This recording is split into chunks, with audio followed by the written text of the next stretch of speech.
Smart Listener, selamat malam. Segera kami hadirkan Smart E-Commerce, talk show interaktif untuk mendukung kemajuan e-commerce Indonesia. Bersama Hadi Kunchoro, founder powercommerce.asia dan e-commerce omni-channel expert. Smart E-Commerce, percaya diri, terbuka, dan berani. Selamat mengikuti.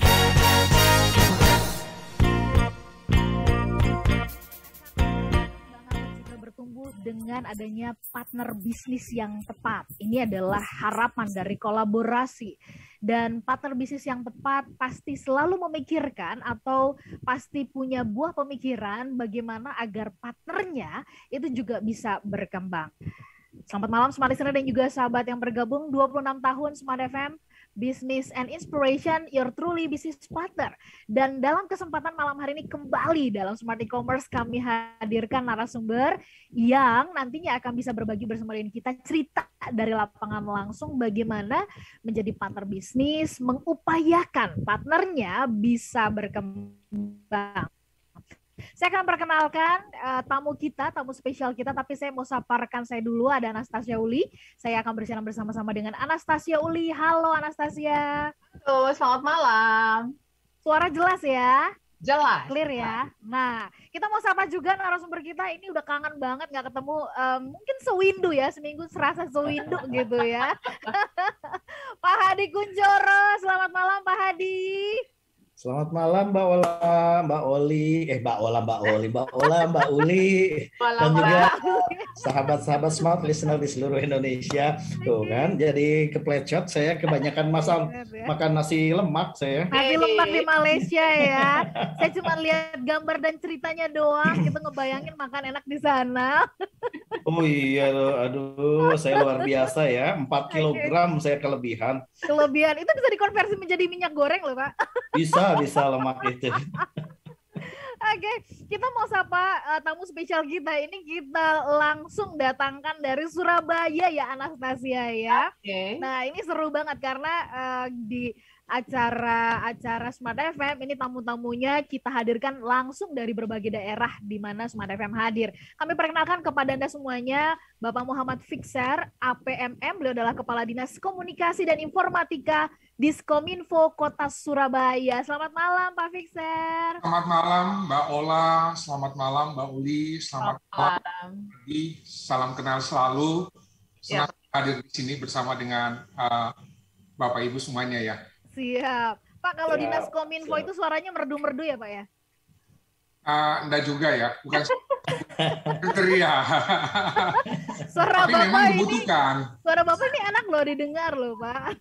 Ya. Jadi suara saya nggak enak. Selama ini suara saya nggak enak ya Mbak Ola ya. Ya ampun Bapak, kalau nggak enak nggak mungkin dong setiap hari Senin minta siaran. Saya udah setahun lebih loh Pak Fixer punya program ini. Belum nggak pernah dipuji kayak Pak Fixer loh. Alhamdulillah kalau begitu. Mengingat Bapak bukan dinas ya. Oke, Smart Listener dan juga sahabat yang bergabung ya Anastasia ya. Tema yang kita angkat ini menarik banget yaitu bangun ekonomi kerakyatan dengan e-peken ya. Saya nanti koreksi Pak, bener nggak sih saya cara baca saya ini gitu ya. Tetapi sebelum kita bahas mengenai e-peken ini dari Surabaya, saya mau minta catatan dulu ya, helikopter view-nya, gambaran kalau Pak Hadi melihat geliat 2 tahun belakangan ini dan kemudian setelah kita melewati pandemi, seperti apa pertumbuhan ekonomi kerakyatan di Indonesia? Pak Hadi punya catatan untuk kami kah? Silakan Pak Hadi. Baik, terima kasih Mbak Ola. Jadi ini suatu hal yang menjadi cita-cita atau impiannya masyarakat Indonesia ya dalam membangun digital ekonomi bangsa melalui sebuah inisiasi digitalisasi pembangunan e-commerce platform itu sendiri di situ ya. Artinya gini, bahwa ketika kemudian pemerintah bukan hanya sebagai fasilitator dan juga bukan hanya sebagai regulatori, pemerintah juga ikut membangun dan membina masyarakat dan memberikan fasilitas kepada masyarakat dengan membangun platform-platform e-commerce, maka kemudian ini menjadi sesuatu hal yang menjadi baik. Sehingga kemudian terutama dengan adanya pemerintah ikut menjadi fasilitator dan regulatori, di situ termasuk juga menjadi operator yang memfasilitasi teman-teman UMKM ini, maka kemudian apa? Diharapkan keberpihakan terhadap produk-produk Indonesia, terutama teman-teman UMKM itu menjadi nyata di situ. Jadi ini penting keberpihakan ini di situ. Nah, yang selalu saya menyatakan bahwa dulu saya selalu bilang, ketika kemudian kita mau membangun digital ekonomi sebuah bangsa, maka kemudian ada 4 hal besar kan pilarnya kan. Yang pertama adalah platform e-commerce-nya atau platform perdagangannya di situ. Nah, sekarang kita sudah punya Unicorn Dekakon. Nah, sekarang ketika kemudian Unicorn dan Dekakon ini sudah terjadi, maka kemudian peran pemerintah juga sebagai fasilitator dan regulator menjadi sangat penting. Apalagi memfasilitasi langsung teman-teman UMKM. Kenapa? Karena fasilitas yang kedua, pilar yang kedua kan logistik, pilar yang ketiga adalah tentang produk. Ya. Kalau dilepaskan ke pasar, teman-teman marketplace yang besar-besar itu kan otomatis pasar bebas dong.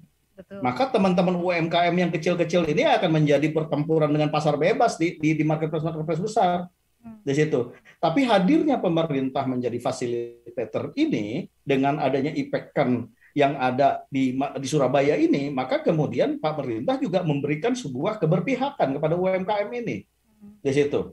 Nah, sehingga kemudian pilar yang keempat kan konten nih. Nah, pilar yang pertama platform tadi, pilar yang kedua tentang produk. Ya. Produk ini maka kemudian memberikan keberpihakan dan fasilitasi kepada UMKM Indonesia lokal. Coba bayangkan kalau itu dilepaskan ke pasar bebas di teman-teman marketplace yang Unicorn dan Dekakon, itu kan jadi pasar bebas. Betul.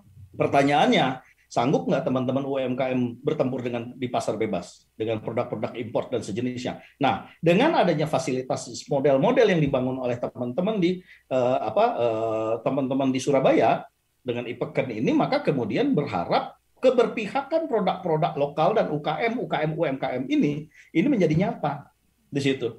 Itu yang menjadi penting dan sangat strategis. Makanya saya senang banget semakin kemudian banyak dengan fasilitasi ini, maka semakin baik. Yang kedua, ini yang IPECKEN model kayak gini kan konsepnya bukan yang di pasar bebas dilepaskan ke masyarakat.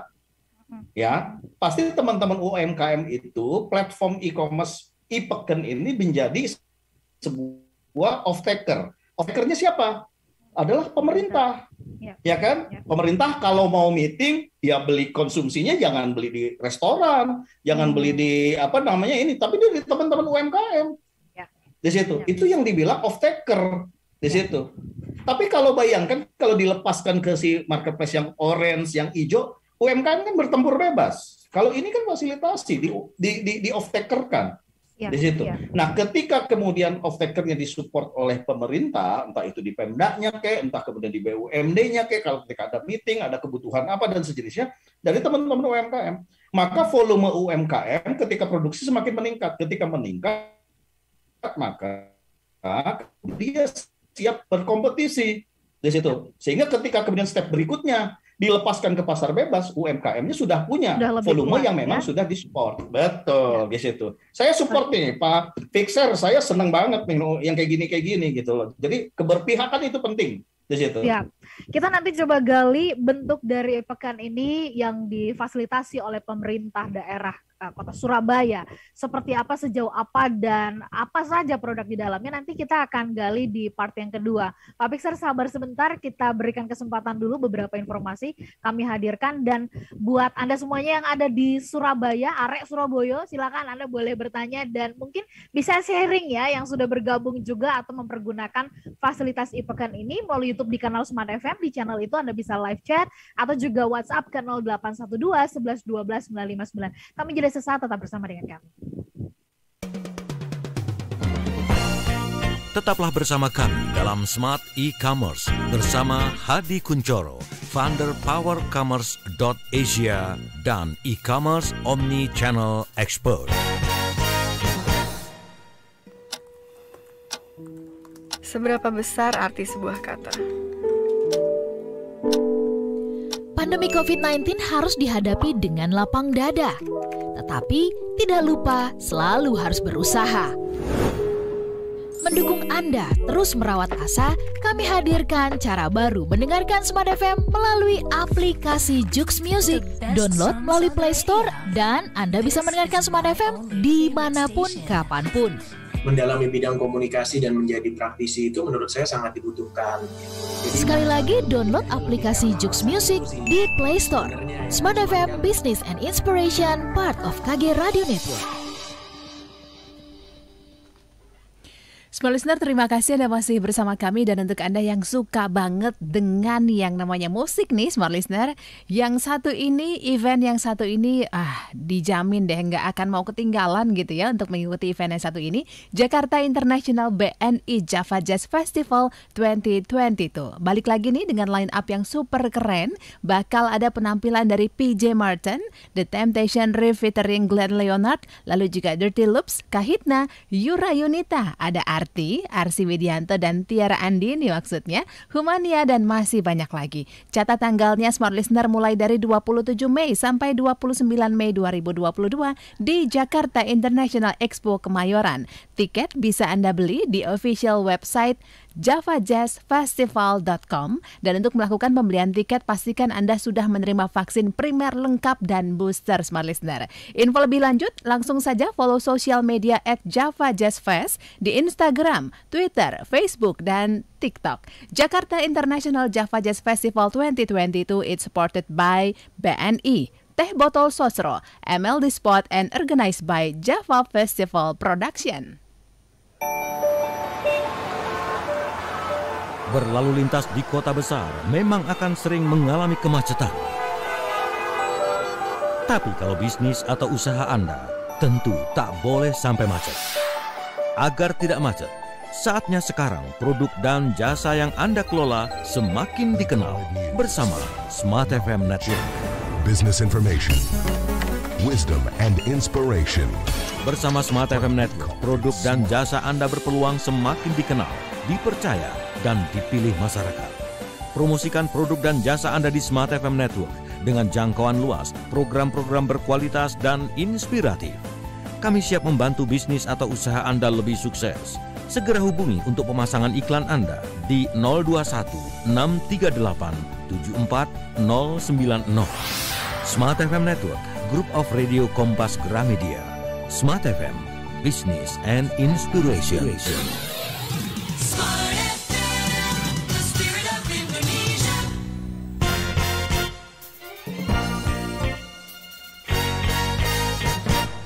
Kembali Anda ikuti Smart E-Commerce bersama Hadi Kuncoro, founder powercommerce.asia dan e-commerce omni-channel expert.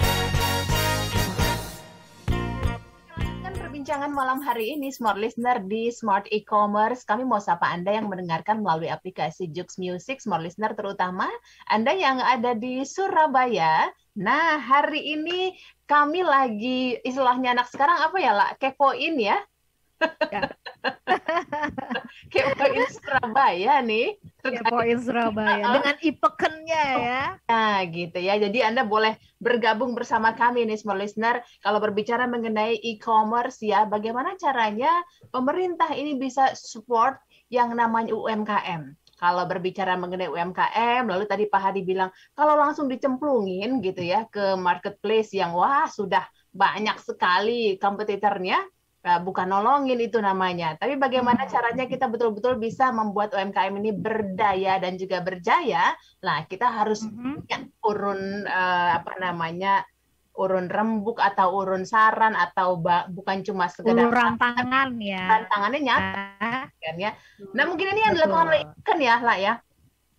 Betul. Nah, ini yang kita mau gali keberpihakan pemerintah daerah Surabaya dengan adanya ipekan ini. Kita mau minta Pak Dinas Kepala Dinas Informatika gitu ya, Pak Fixer boleh cerita kepada smart listener di seluruh Indonesia, apa yang dilakukan sebagai bentuk keberpihakan?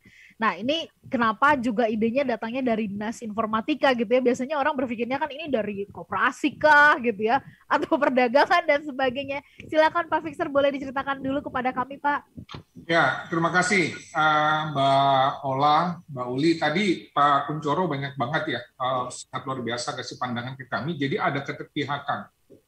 Kata keterpihakan ini kemudian itulah yang diwujudkan di pemerintah kota terhadap UMKM. Jadi ketika kita bicara harus menggunakan produk UMKM, kadang-kadang slogan yang begitu saja, tetapi aksinya tidak. Pak Wali Kota Surabaya, Pak Erick Cahyadi, itu kemudian menyampaikan tentang bagaimana aksi nyata yang harus kita lakukan berbasis digital. Itu kami Kominfo coba menerjemahkan itu dalam satu e-commerce ya, marketplace. Bagi kami hal yang kami buat tidak menggunakan vendor, tapi kami coba menggunakan sumber daya yang kami miliki di Kominfo. Oh, wow. Coba menangkap ini. Jadi saya garis besar, UMKM ini kurang lebih ada sudah 1.000 lebih ya yang bergabung di kemudian mereka ini untuk masuk memang kita harus kurasi. Lalu mereka adalah dari masyarakat yang berpenghasilan rendah karena ada UMKM juga yang omsetnya sudah oke banget gitu kan. Ini saya coba boleh di-share ya smart listener yang sedang menyaksikan kami melalui YouTube, ini ada catatan yang bisa di-share oleh Pak Fixer. Silakan, kita akan menyaksikan bersama-sama. Silakan Pak Fixer. Jadi ini kan coba saya tunjukkan sedikit sebenarnya dari kita ini apa sih yang kita coba mulai ya, banyak. Nah, ini sebentar. Nah, ini data yang coba saya tunjukkan. Jadi e-pekan itu ada kepanjangannya ini. Kepanjangannya itu pemberdayaan ekonomi, ketahanan ekonomi nan Surabaya. Jadi kalau bahasa Surabayanya ini pasar, pekan itu pasar ya. Jadi kita coba ini jadi ada maknanya. Yang sudah tergabung dengan kita ini cukup seperti data yang sudah ada. Ada perusahaan daerah yang baru satu bergabung itu rumah potong hewan. Itu lihat peluang ketika puasa kemarin. Oke, ini orang pasti butuh daging supaya membuat pekan kita itu lebih bervariasi. Ya, rumah potong hewan kita libatkan dan ternyata juga menambah transaksi. Jadi orang tidak hanya belanja di sini sudah tidak belanja lagi hanya urusan ini ASN itu kalau mau beli beli seluruh kebutuhan pokok dia wajib beli di sini. Oke. Jadi saya itu sudah diwajibkan sama teman-teman saya 13.000 orang ASN semuanya belanja bulanannya di sini. Mau belanja pulsa juga di sini. Mau bayar token listrik juga di sini. Sekarang seluruh kebutuhan ASN kita fasilitasi di sini. Ya lumayan, transaksinya pun juga sudah bisa kita lihat dalam satu bulan 4 miliar paling rendah transaksi putaran ya. Jadi kalau sebenarnya target wali kota itu harusnya 13 miliar. Kalau lihat 13.000 ASN, masing-masing punya belanja 1 juta lah mimpi kita begitu ya. Itu sudah bisa 13 miliar. Nah, dari sini ASN ini sebenarnya juga pun kita sudah mengklasterkan. Jadi seperti saya ini ditinggal di Kecamatan Bubutan ya, salah satu Kecamatan Bubutan di Surabaya. Saya hanya bisa belanja di Kecamatan Bubutan. Saya tidak bisa belanja di kecamatan yang lain karena kami sudah hitung berapa ASN yang di satu kecamatan, berapa UMKM yang ada di situ. Kemudian kita juga membuat kuncian gitu loh. Supaya ini ya setiap UMKM pembelanjaan itu tidak semua dominan oleh salah satu UMKM. Jadi kalau sudah transaksinya sudah 30 juta begitu, itu sudah terkunci secara sistem. Kemudian ada lagi yang naik. Jadi itu kemudian semua UMKM itu secara sistem kami lihat itu merata di mana di lapangan ya, di dalam ini merata. Pendapatan. Terus kemudian ini harus ada paksaan. Jadi semuanya harus dicek tiap bulan oleh kita. ASN mana saja yang tidak belanja di perangkat daerah mana. Jadi kalau dia tidak belanja begitu, kita ini ada semacam pendapatan tuh tiap bulan yang kemudian itu akan mempengaruhi bahwa pendapatan kita. Jadi salah satu kewajiban ASN di pemerintah Kota Surabaya itu belanjanya di sini.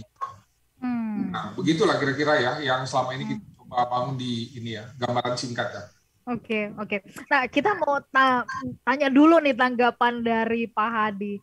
Pak, kalau seperti kayak gini tuh jadinya pemaksaan nggak sih? Walaupun tadi memang Pak Fixer mengatakan ini secara ya kasarnya begitu ya, harus dipush dulu gitu ya supaya menjadi sebuah habit, kebiasaan. Tapi yang menarik adalah ini kan 13.000 orang ASN ini kan sebuah ekosistem, bahkan kemudian dipecah-pecah menjadi klaster-klaster. Apa tanggapan Pak Hadi tentang hal ini? Lebih tajamkah memang keberpihakan itu atau seperti apa? Silakan Pak Hadi. Saya melihat ada dua ya di sini, bahwa ketika kemudian dipaksakan dalam tanda petik, jangan dibilang dipaksakan. Di situ, karena memang kita harus punya keberpihakan, Pak. Di situ, kalau kita memang mau membesarkan dan mensejahterakan negeri ini, mau tidak mau memang kita harus punya keberpihakan. Nggak boleh tidak punya keberpihakan itu. Kenapa? Karena kalau dilepaskan ke pasar global, e-commerce itu kan platform yang bisa borderless, ya kan? Betul. Lah kalau UKMK-nya kita kemudian dilepas dan diadu dengan produk-produk dari luar negeri, misalnya dari Tiongkok, dari mana dan sejenisnya, mana bisa beradu? Nggak bisa. Sehingga kemudian adalah bahasanya itu keberpihakan, bukan dipaksakan. Tapi kemudian yang kedua adalah begini, ya, yang ini yang saya sampaikan. Saya melihatnya ada dua. Yang kedua ini adalah bahwa satu, ini pun juga saya melihat konsepnya sudah luar biasa hebat. Bahwa teman-teman di Peken ini adalah kemudian memberikan sharing distribusi welfare atau kesejahteraan yang tadi, bahwa bukan siapa yang satu menjadi kuat, dia yang akhirnya memonopoli dengan konsep tadi di clustering dan kemudian dikunci tadi di situ, sehingga kemudian apa, kesejahteraan itu kemudian menjadi pemerataan. Nah di situ, nah ini yang saya bilang keberpihakan. Kalau yang kemudian fasilitatornya itu adalah pemerintah nggak nyari cuan, tapi pemerataan dan peningkatan ekonomi dan pemerataan kesejahteraannya di situ. Jadi kalau menurut saya ini suatu hal yang luar biasa hebat gitu loh di situ. Nah, yang penting justru begini, yang penting bahwa pada akhirnya nanti kalau sudah menjadi terbiasa, nah in the end of the day kan kita harus mulai kemudian belajar berkompetisi secara bisnis. Di situ. Kenapa?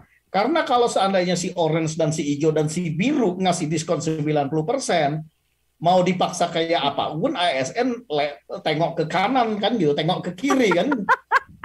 Ya kan? Iya benar. Nah, in the end of the day, walaupun ada keberpihakan, karena ini ranahnya ranah platform bisnis, maka kemudian kita juga harus bertempur dengan konsep bisnisnya. Bukan menyamakan kita mendiskon 90% kayak mereka, bukan, tapi add value-nya kita. Mungkin di sono diskonnya 70%, cuman satu barang, di kita diskonnya 20%, tapi ada value yang lain. Misalnya bahwa dari sekian itu keberpihakannya akan membangun kota tersebut atau desa tersebut atau kecamatan tersebut dikembalikan lagi. Nah, itu kan value-nya lain. Di situ. Betul. Nah, tapi konsepnya menjadi tetap satu, wajib ya, yang namanya bisnis, quality service bagus, quality produk bagus, layanan harus baik kan gitu loh. Di situ. Itu wajib dulu tuh. Nah, baru value proposition-nya, karena ini business to business, maka kemudian bertempur dengan yang si hijau, si kuning, si orange dan sejenisnya, kita juga harus memperhatikan mereka. Kenapa? Loyalitas itu ke depan itu kapitalis banget gitu loh. Ngelihatnya berapa persen diskonnya, tanya Mbak Uli tuh, dipaksa. Dipaksa kayak apapun, kalau sebelahnya ngasih diskon 90% ngelirik pasti pindah deh Mbak Uli gitu loh. Ke saya gitu kan ngomongin. Di situ. Baik. Nah, nanti kita coba gali ini gitu ya. Mungkin nanti kita coba akan tajamkan di soal edit value-nya ya, catatan dari Pak Hadi. Tapi kita mau minta penjelasan dari Pak Fixer juga soal bagaimana proses mengkurasinya sih Pak gitu ya. Kadang-kadang pelaku UKM ini kan suka berpikirnya, aduh Pak ribet banget sih pakai dikurasi-kurasi segala gitu kan ya. Nah ini seperti apa membuat standarnya dan kemudian juga artinya ini mendorong kan kepada pelaku UKM juga mereka memperbaiki dari sisi kualitas produk. Nanti kita mintakan jawabannya di part yang berikut. Smart Listener dan juga sahabat yang bergabung, silakan mengakses kami melalui YouTube di kanal Smart FM atau juga di Facebook karena kami sedang live di sana. Kami jeda sesaat untuk beberapa informasi berikut ini. Tetaplah bersama kami dalam Smart E-Commerce bersama Hadi Kuncoro, founder powercommerce.asia dan e-commerce omni-channel expert. Pandemi COVID-19 menimbulkan dampak dan perubahan yang besar terhadap perekonomian secara global, tidak terkecuali lembaga keuangan bank dan non-bank. Dan tidak dipungkiri, industri keuangan bergerak cepat menyesuaikan diri dengan kondisi makroekonomi dan sektor jasa keuangan terkini serta perkembangan industri keuangan berbasis teknologi. Akan tetapi, tingkat literasi dan edukasi sektor jasa keuangan di masyarakat masih jadi tantangan. Untuk itu, Indonesia Financial Group atau IFG sebagai holding BUMN bidang asuransi, penjaminan, dan investasi membentuk lembaga think tank yang mendorong munculnya kebijakan-kebijakan di sektor keuangan untuk mendukung literasi dan edukasi bagi masyarakat lebih komprehensif. Seperti apa peran IFG terhadap perkembangan industri jasa keuangan dan seperti apa pula strateginya? Simak pembahasan lengkapnya pada hari Selasa, 24 Mei 2022 mulai pukul 8 pagi di Smart FM. Smart FM, Business and Inspiration, part of Kompas Gramedia Radio Network.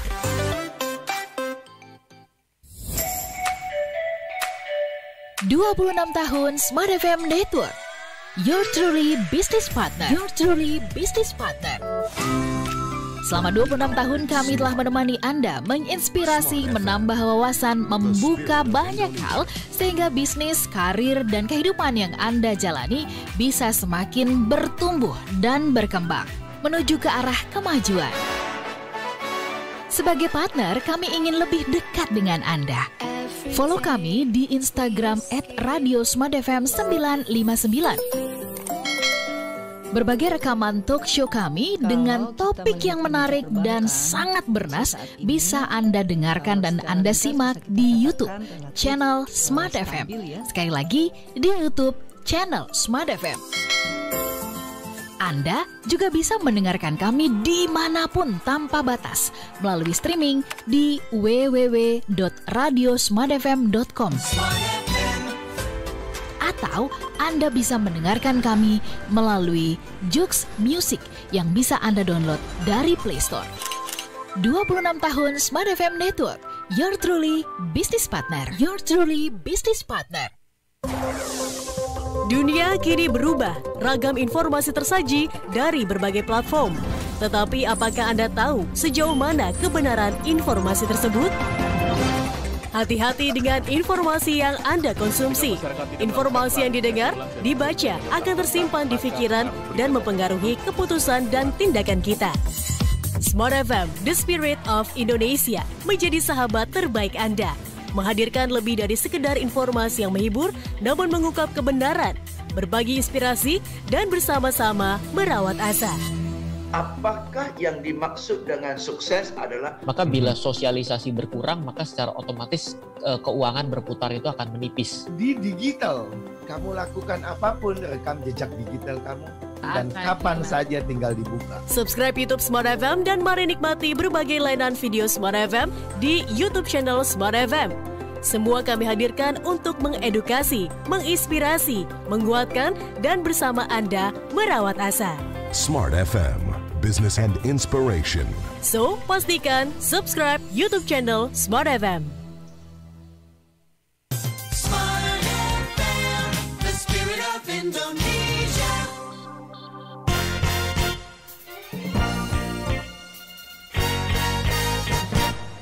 Kembali Anda ikuti Smart E-Commerce bersama Hadi Kuncoro, founder powercommerce.asia dan e-commerce omni-channel expert.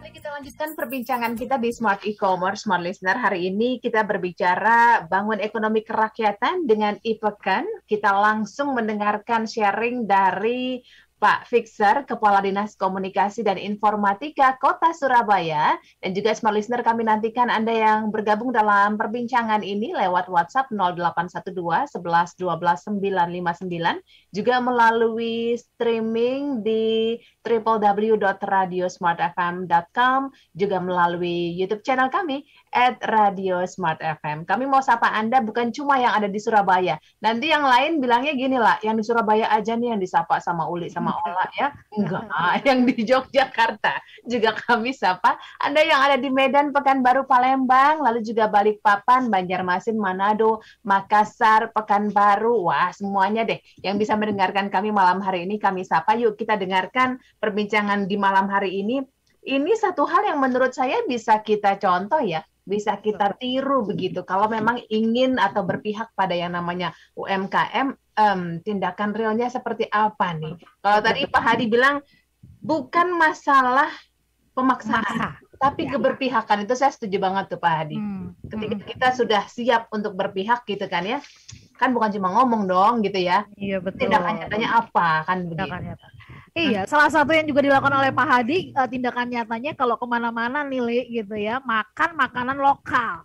Dan pasti selalu sharing videonya gitu ya, bukan cuma sekedar rasanya, tapi cara makannya. Gitu. Yang penting cara makannya. Pak Fixer, sampai Mbak Ola ngiler, udah pokoknya intinya gitu ya. Pak Fixer, kalau Pak Hadi ke Surabaya ini kudu diundang ya, dan ini mesti divideoin cara makannya tuh bikin 1.000 orang tuh jadi pengen ke tempat itu loh Pak. Nah itu bagus, itu senang tuh. Karena itu yang unik daripada kalau masak. Sangat. Tahu lah, cara makannya yang membuat orang jadi senang makan. Sangat unik banget, jadi nggak diatur-atur gitu ya, udah pokoknya lezatnya tuh bener-bener sampai kita ngiler gitu. Baik, kita lanjut dulu ya Pak Hadi. Kalau tadi Bapak sudah memberikan tanggapan ya, Anastasia, tajam sekali tanggapan dari Pak Hadi. Saya mau ke Pak Fixer kembali gitu. Tadi disampaikan dalam proses untuk bisa sampai di aplikasi e-Pekan ini, pelaku-pelaku UKM tuh dikurasi. Nah ini kadang-kadang adalah proses yang oleh pelaku UKM tuh merasa, aduh Pak kayak nggak percaya aja sama produk saya, ini mah teh bagus begitu kalau yang di Sunda gitu kan ya.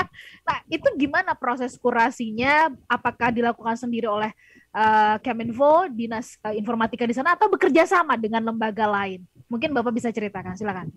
Iya, kami di sini kami bilang ini gotong royong ya, bersama-sama ya. Jadi ada Dinas Koperasi dan Perdagangan yang kemudian mempunyai tugas untuk melakukan hal kurasi ya. Sebenarnya UMKM itu sudah punya produk ya, mereka itu bukan tumbuh tidak sama sekali, mereka itu baru sudah punya produk, kemudian teman-teman Dinas Koperasi itu mengkurasi mereka dari seperti tempat mereka gitu ya, terus apa yang harus mereka jual harus sesuai dengan kebutuhan-kebutuhan yang kita siapkan gitu, terus bagaimana cara untuk mereka, kita kan sampai bantu mereka buka QRIS di bank ya, kebetulan kami dengan bank daerah ya di Jawa Timur. Jadi kemudian kita bantu mereka sampai situ. Jadi kalau bantu UMKM jangan hanya ngomong aja di kulit. Kalau UMKM itu harus bantu sampai ke dalam-dalamnya karena mereka memang harus diangkat. Ya kan? Jadi kita bantu sampai kemudian mereka itu kita ajarkan secara menggunakan teknologi sampai mereka itu kemudian kita buka perbankan. Nah, proses perjalanan sekarang mereka sudah bisa jualan barang mereka di e-commerce yang lain, nggak ada masalah. Tapi ini semacam embrio, mereka belajar di sini, mereka punya market di sini. Kalau mereka ingin lebih berkembang, kemudian kita ada bekerja sama dengan beberapa e-commerce lain, yang kemudian sekarang banyak yang melirik kita, semacam jadi pendamping gitu. Jadi ya kami juga harus nempel dengan yang bisa, bagaimana belajar hal dari manajemen e-commerce ini gitu kan. Jadi semua saya lihat setelah ini kita sama-sama diuntungkan ya sebenarnya. Kami juga dapat transfer ilmu, terus UMKM kita pun juga langsung bisa ditarik semua masuk ke e-commerce mereka. Ada yang salah gitu ya. Hanya kemudian di sini kita itu agak ada percaya diri karena harga kita yang tadi dibilang itu diskon-diskonan ya kan. UMKM kita itu modalnya itu ya wes karena sudah dibantu sama koperasi yang membackup mereka dari permodalan, suplai barangnya juga kemudian dari koperasi karena pemerintah kota itu bekerja sama dengan seluruh distributor. Jadi kita sudah punya tahu distributor mana saja. Nah, pesanan barang kami itu karena sudah jadi rutin, sudah ada jalan beberapa bulan, orang tuh mereka yang dari awal nggak tahu menjadi seperti terbiasa. Ya. Jadi barang datang, jadi kalau di sistem kita, mereka tuh sudah disuplai barang dulu, kita belanja, mereka dapat uang, baru mereka nutup ke koperasi. Ini yang membedakan kenapa kami sampai sekarang ASN di pemerintah kota itu masih setia belanja di pekan ini ya. Ya, kita tahu betul apa yang harus kita lakukan ya. Memang ini kita ingin kemudian tidak hanya karena begini. Sampai sekarang di APBD kita sudah tidak saja ASN ya. Sudah waktunya kemudian sekarang kita bergerak menyasar potensi yang ada di pemerintah kota. Ada 110 miliar APBD yang kemudian bisa dimanfaatkan oleh pekan. Nah ini. Jadi ada mamin ya, makan minum rapat gitu ya. Terus ada pakaian, ini pakaian ini seragam yang kemudian bisa digarap oleh UMKM, kita belanja dari mereka, pesan ke mereka. Ada cenderamata, ada alat tulis kantor 6 miliar, ada rumah tangga. Ini kemudian kita tidak hanya UMKM yang sudah ada itu berhenti, tapi mereka yang kemudian masyarakat berpenghasilan rendah itu akan dibentuk lagi kelompok, lalu diberikan modal lagi sama koperasi, kemudian mereka akan menyiapkan kebutuhan yang ada di pemerintah kota seperti ini. Nah, belanjanya pemerintah kota seperti makan minum rapat, itu belanjanya lewat pekan lagi. Begitu. Terus kita kembangkan. Ini 110 miliar dari dana APBD yang sudah kita petakan bahwa ini ada potensi yang kemudian bisa diambil lewat pekan untuk menambah lagi orang berpenghasilan rendah masuk lagi ke dalam pekan kita supaya memenuhi kebutuhan ini.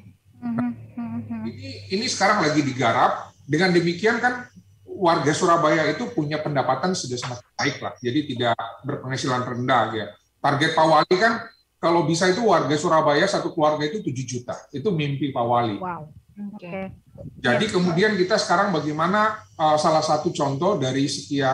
Jadi ini kan bagian satu dari ada program padat karya besar yang dibuat di pemerintah kota. Dalam rangka pengentasan kemiskinan itu tadi ya? Iya, jadi tidak bisa kita mengandalkan pekan saja. Nah, ada aplikasi padat karya, konsep padat karya, yang saya bisa nyinggung sedikit. Seperti contoh, untuk kebuat paving ya, paving di kampung-kampung itu jalan, itu seluruh paving itu dibuat oleh masyarakat berpenghasilan rendah yang dibentuk kelompok. Iya.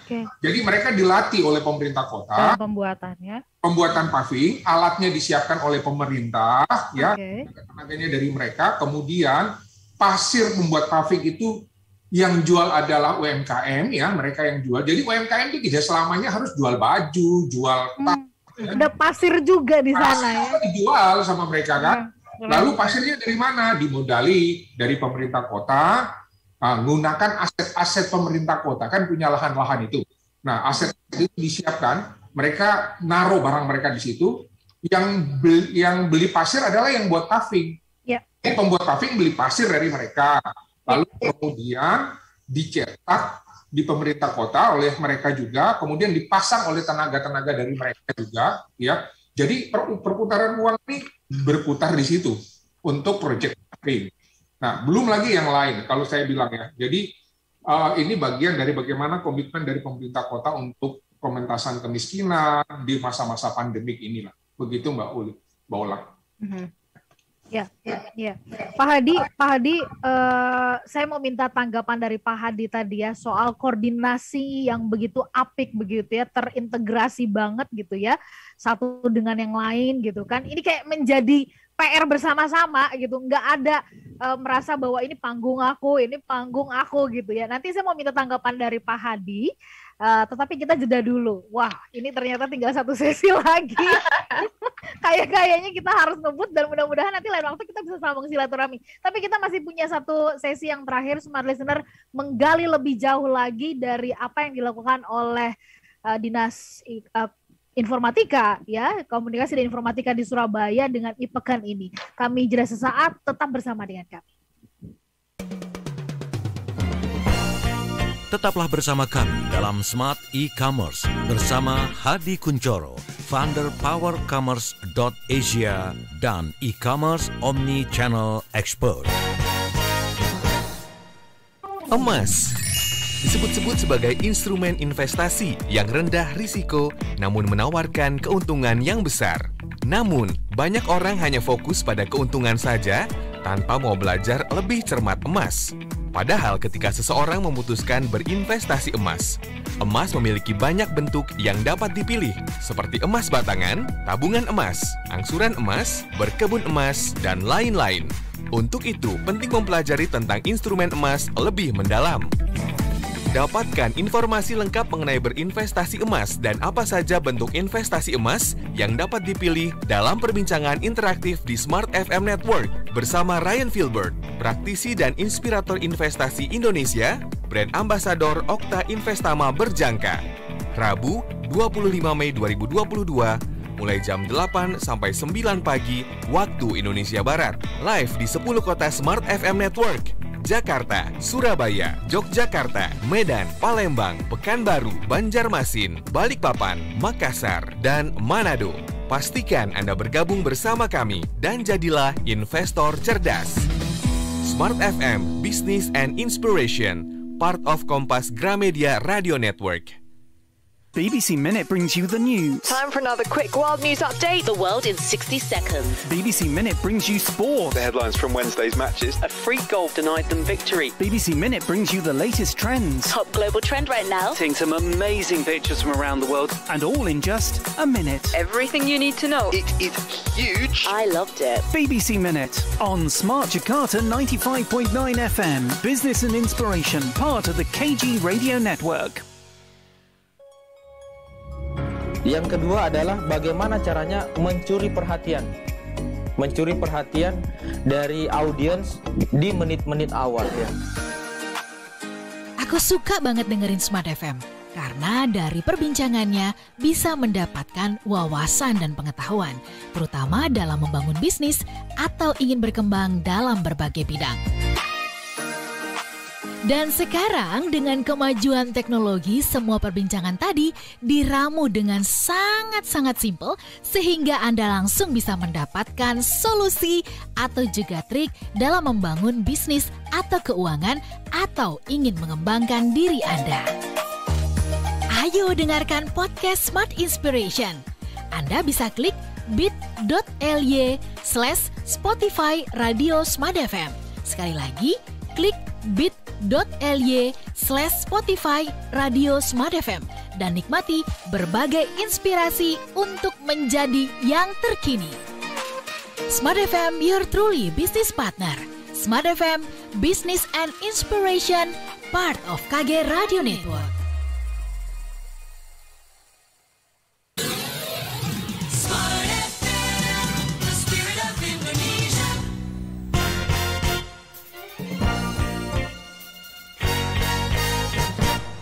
Kembali Anda ikuti Smart E-Commerce bersama Hadi Kuncoro, founder powercommerce.asia dan e-commerce omni-channel expert. Listener dan juga sahabat yang bergabung, Anda masih menyimak Smart E-Commerce. Ini adalah edisi spesial ya dalam rangka HUT ke-26 Smart FM Network ya. Dan kami mengangkat tema Your Truly Business Partner. Dan sebagai Truly Business Partner kami ingin bukakan banyak hal. Kalau minggu lalu ya Anastasia, Pak Hadi dan juga Pak Fixer, kami sempat kedatangan tamu Bapak Wali Kota dari Prabu Muli ini ngomongin soal nanas. yang diolah ternyata bisa sampai jadi baju gitu kan. Itu keren banget ya, ternyata daerah-daerah lokal kita ini bikin kita takjub loh Anastasia ya. Indonesia tuh luar biasa. Nah ini lagi yang membuat kita takjub ya, dari Surabaya, Ipeken dikelola oleh pemerintah bekerja sama antar instansi, kayak nggak ada rebut-rebutan satu dengan yang lain, dan kemudian mimpinya cuma satu, bagaimana mensejahterakan masyarakat di sana. Saya mau minta tanggapan dari Pak Hadi mengenai garis koordinasi, mengenai kebersamaan ini, gotong royong ini yang benar-benar sangat apik banget. Kalau menurut Bapak ini ke tingkat nasional tuh bisa nggak sih diaplikasikan, atau mungkin ini menjadi model buat berbagai daerah di Indonesia? Bagaimana tanggapan Pak Hadi? Gini, kalau menurut saya jangan kemudian ditarik ke tingkat pusat. Repot urusannya. Oh gitu ya? Ya, di daerah saja. Kenapa? Karena kalau ditarik ke pusat itu apa namanya kan, teman-teman di kementerian, lembaga itu kan harus menjadi regulatori dan fasilitator kan gitu. Nggak boleh ikutan main sebetulnya kan di situ. Kenapa? Karena kepentingannya banyak di situ. Koordinasi tingkat sektoralnya juga lebih tidak mudah. Tapi kalau di daerah, gini, kita di daerah itu coba bayangkan tadi kalau Pak Wali Kota Surabaya kan punya cita-cita tadi pengen kesejahteraannya meningkat menjadi 7 juta ya Pak ya, sebulan. Betul. Di situ. Itu 7 juta kalau di dalam dunia perdagangan digital ekonomi sebuah bangsa, Indonesia itu sudah masuk sekarang itu kan ke middle economy income, ya kan? 4.000. 3.000 ke 4.000. Nah, biasanya melebihi 4.000 itu susah di situ. $4.000 ya. Nah, kalau Surabaya menjadi 7 juta masyarakatnya minimal, maka Indonesia di Surabaya, kota Surabaya itu sudah masuk ke melewati dari middle trap economy income. Yang 4.000 tadi, artinya berapa? $6.000 setahun gitu loh. Artinya apa? Ini cita-cita yang luar biasa. Tapi gini, saya ingin menyampaikan begini.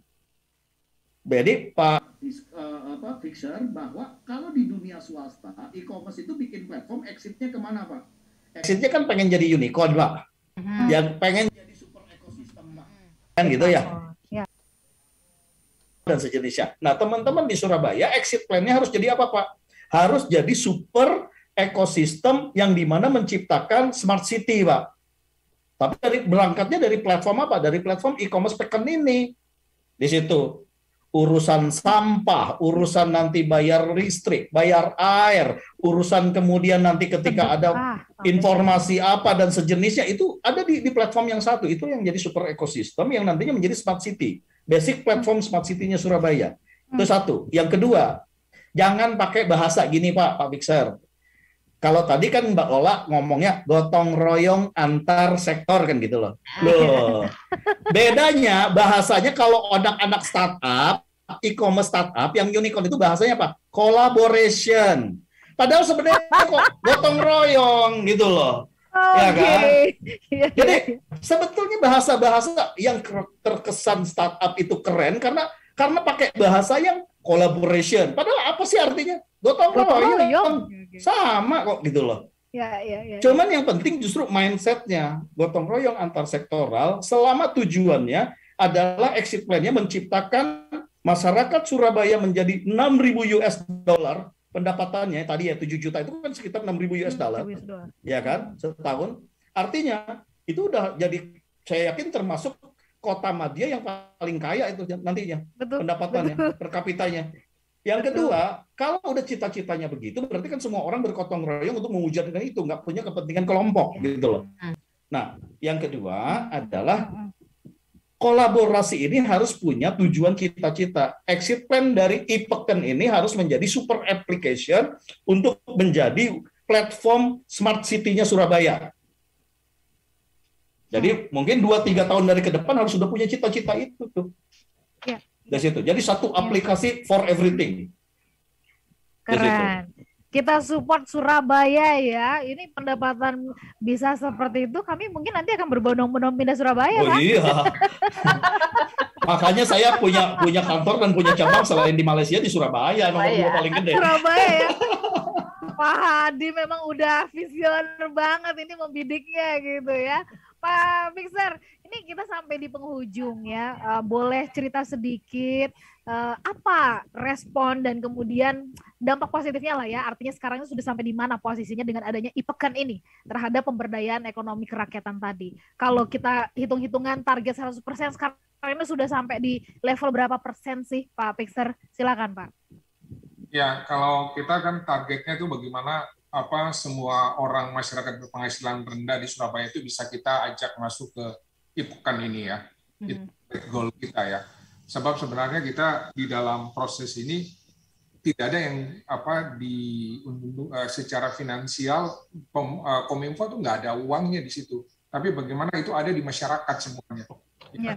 Jadi kita lebih target kita itu kemudian pembelanjaan APD ini di masing-masing pemerintah daerah ini yang saya bilang 110 miliar, ini target itu kemudian bisa terrealisasi lewat IPEKAN dan masyarakat berpenghasilan rendah yang masih ada di Surabaya ini yang kami punya data sebenarnya kurang lebih 9.000 orang ya, 900.000 orang yang kemudian sudah bisa harus kita tarik semua. Targetnya Pak Wali 600.000 itu sudah harus bisa kita tuntaskan dalam 1 tahun ini. Ada program-program padat karya, program dan program-program yang lain ya.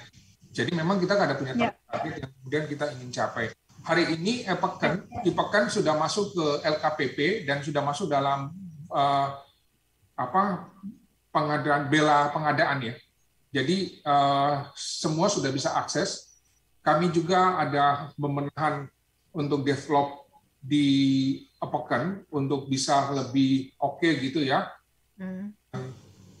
Saya bersyukur teman-teman di pemerintah kota OPD ini, dinas-dinas ini, kita semua menyadari bahwa kita punya tugas untuk apa sih di sini. Jadi program yang kami kerjakan berbasis digital ini, kami bersyukur kami tidak pernah mendapatkan tantangan dari teman-teman dinas gitu.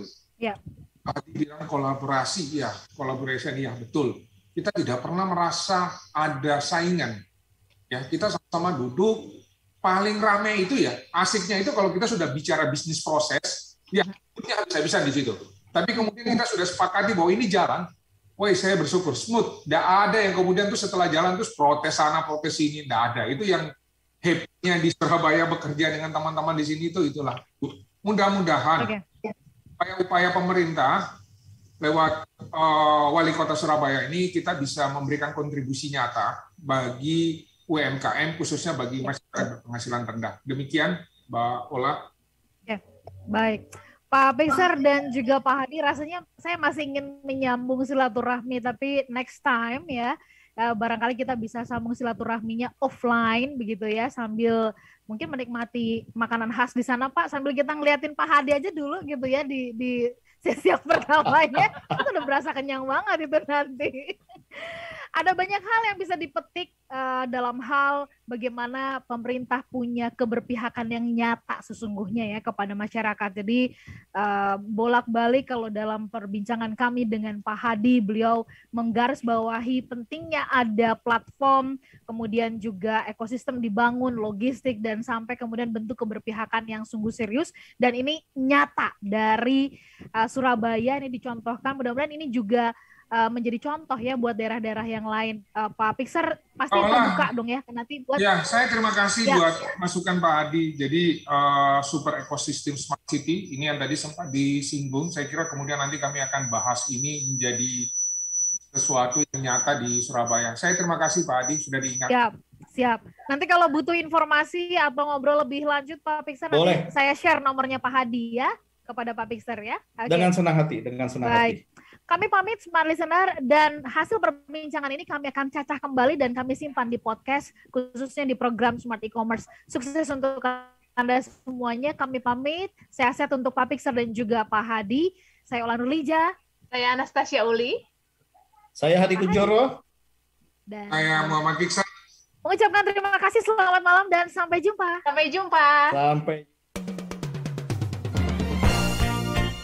Baru saja Anda simak Smart E-Commerce, talk show interaktif untuk mendukung kemajuan e-commerce Indonesia bersama Hadi Kuncoro, founder powercommerce.asia dan e-commerce omni-channel expert. Smart e-commerce, percaya diri, terbuka, dan berani. Sukses untuk Anda. Terima kasih dan sampai jumpa.